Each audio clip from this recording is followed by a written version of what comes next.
Right, my friendly little YouTube crowd, I know you've done it, I've done it loads of times. We all are allowed to make mistakes. Right, I'll show you what I'm on about. You'll recognise this. I've got to move the camera down onto the table so you can see it. Right, let's move it down. Right, and move you back a tad. Right. Have you?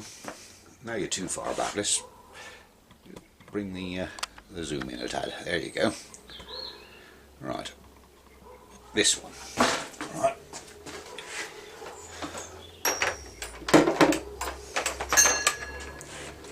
You've all had one of these, or you've used one of these. Right. They're tank cutters, bores, hole cutters. You call them what you like. Right.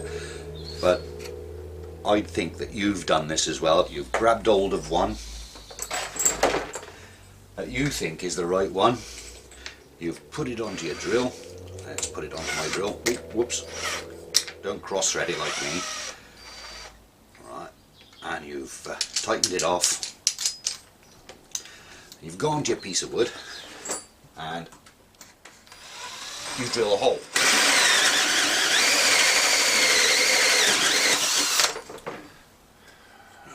This wood is wet, right?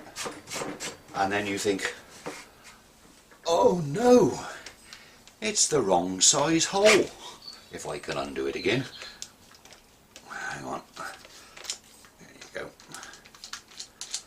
Right, I'll undo it. It's the wrong size hole. So you take it off and you discover it's got to be the bigger one. I'm just using this as an example. Alright, so you put it on, you lock it off, when you can find the little holes. You lock it off. Now, how on earth do you get it? Because as soon as you start drilling, it's just going to float around, it's not going to be in the right place.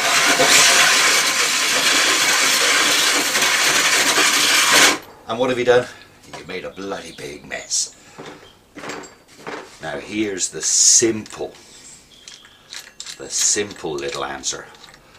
I'll go back to the other one and I'll drill another hole for you. If I can get it to go back on there again. There it goes.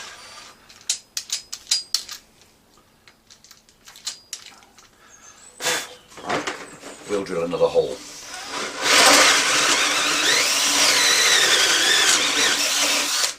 There you go. This is only a demonstration, remember. Take your cutter off. You realise that you've cut the wrong hole, so you put the bigger one on. And then remember what it did to that last hole.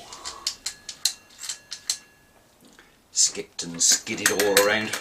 You can't keep it into control. So how do you get that to go through there without screwing another piece on the other side or anything like that? You get the big one on, you get the little one and put it inside, and there's always enough thread on them to hold them in there,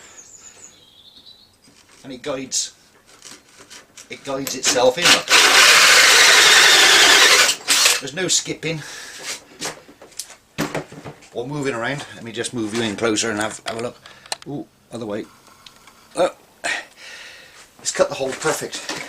You put it in, you get it lined up, put the original one through the hole, and that just acts as a guide.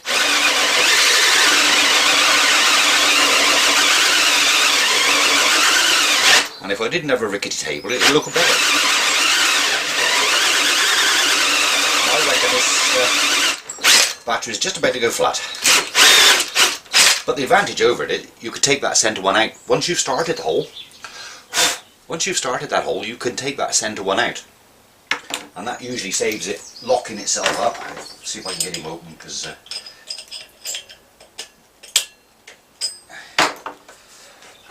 you could take that centre one out. And it doesn't matter if you haven't got a pilot hole. It'll go back into the cut that you've already started. on for me.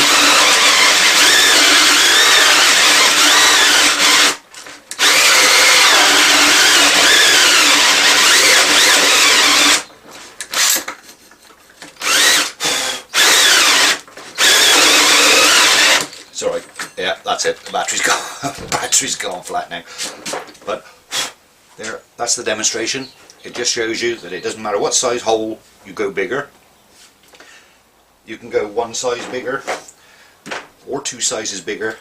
They'll screw on. They'll screw on after. You can go for that bigger one. That's the original hole I drilled it with.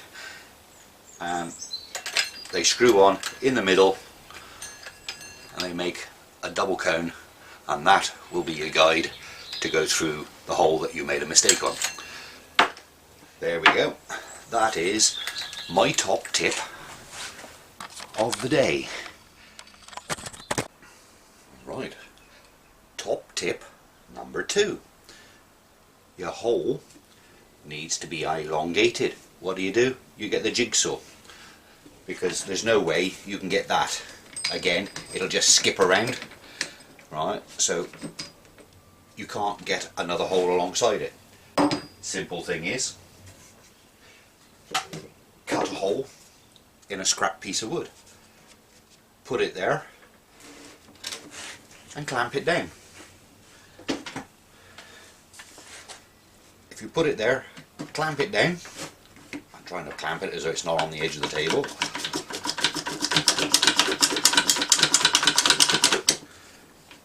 Clamp it down,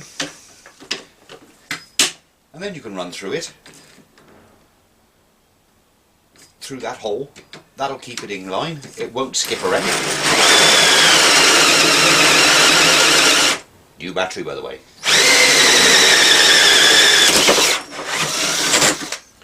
There you go.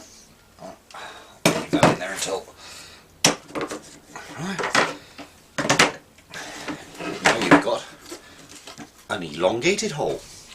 Similar, if you drilled that in the wrong place and you wanted the bigger hole, but on the same edge, is to clamp the bigger hole alongside it. Clamp it down. I'll take this cutter off and put the bigger cutter back on. You don't even need the drill bit in there, because they will find their own guide on the edge of there. Alright. There we go. When you drill that, you can even cut it off the edge of the timber. I'll show you after it's cut it.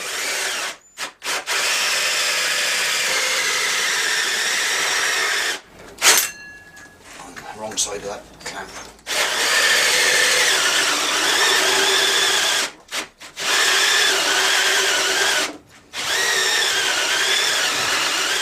Sounds like I might have got off on that road.